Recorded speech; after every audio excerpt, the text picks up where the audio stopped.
Assalamualaikum warahmatullahi wabarakatuh.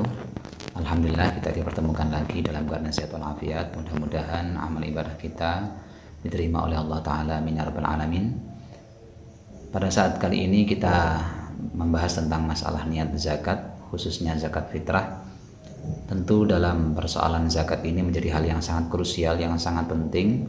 Sebab innamal a'malu binniyat wa innamal likulli imri'in ma nawa. Nabi mendawuhkan amal ini kita sah dan tidaknya tergantung daripada niat yang kita lakukan. Dan dalam persoalan niat zakat fitrah ini khususnya nanti akan ada beberapa pembahasan. Yang pertama adalah hukum niat itu sendiri. Bagaimanakah hukum zakat fitrah atau niat zakat fitrah? Hukumnya para ulama sepakat niat dalam zakat fitrah adalah wajib. Yang berbeda hanyalah dari bentuknya saja. Apakah harus ada bentuk tertentu, apakah tidak, ini para ulama berbeda pendapat. Yang kedua adalah dalam masalah niat zakat fitrah ini apakah harus menggunakan hati, kemudian apakah cukup dengan lisan saja, ini ulama juga berbeda pendapat. Yang paling utama adalah kita harus dengan hati dan sekaligus dengan lisan kita. Sebab jika kita menggunakan lisan kita, maka akan mendorong kepada kekuatan keyakinan hati dan kemantapan hati kita.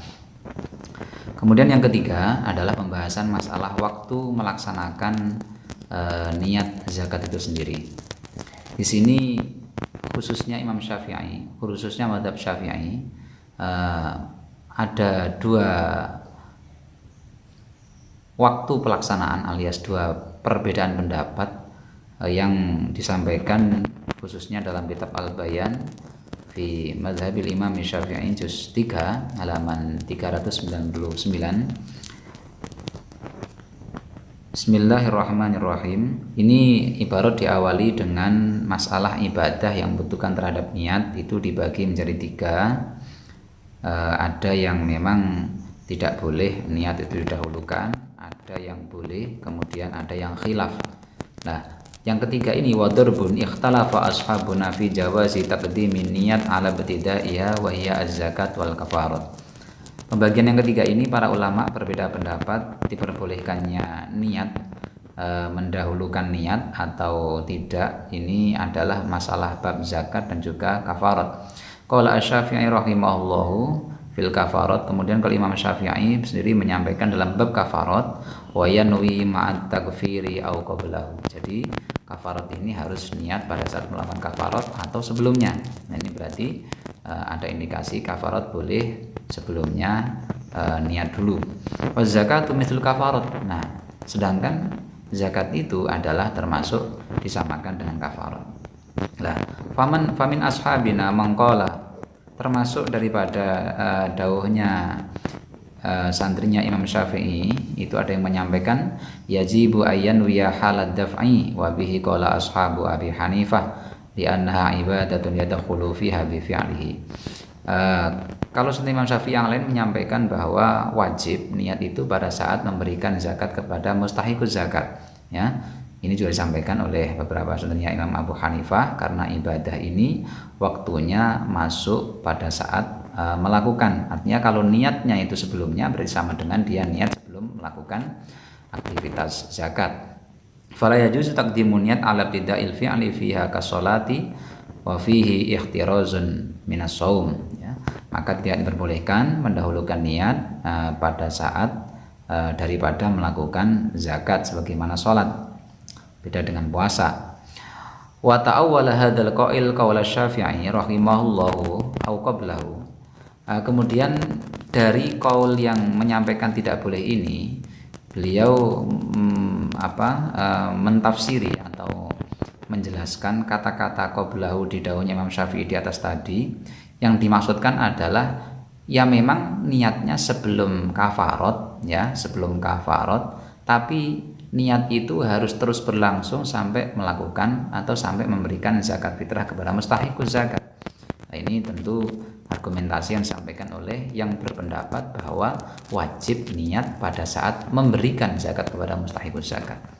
Nah, wa minhum man qala. Nah, cuman sebagian ulama yang menyampaikan bahwa boleh untuk niat sebelum memberikan zakat kepada mustahiquz zakat, beliau berargumentasi ya juzu an tataqaddama an-niyatu 'ala ad-daf'i li anna tawqil ya juzu fi ada'i dzalik.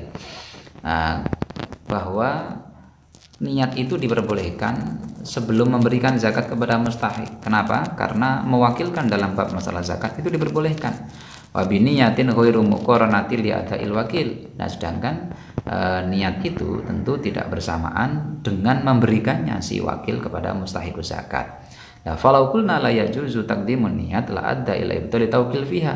Nah, kalau ternyata kita mengatakan bahwa mendahulukan niat tidak diperbolehkan, tentu mewakilkan zakat kepada orang lain juga tidak diperbolehkan.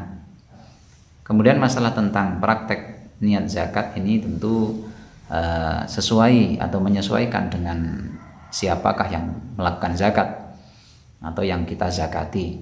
Jika memang zakat itu untuk kita sendiri, maka akan berbunyi nawaitu an ukhrija zakatal fitri an nafsi fardalillahi ta'ala.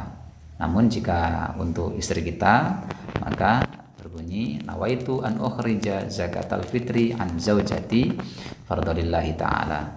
Kalau untuk anak kita, nawaitu an ukhrija zakatal fitri an waladi, siapa namanya ditulis atau diungkapkan ya, fardalillahi ta'ala. Kemudian jika kita memang meniatkan zakat kita dari orang lain, maka tinggal diisi nama tersebut nawaitu an ukhrija zakatal fitri an titik-titik ya, fardalillahi ta'ala.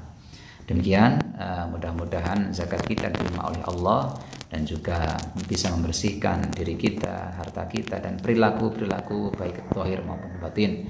Mudah-mudahan kita menjadi orang yang taqabbalallahu minna wa minkum, taqabbal ya karim, diterima semua amal ibadah kita oleh Allah taala. Amin ya rabbal alamin.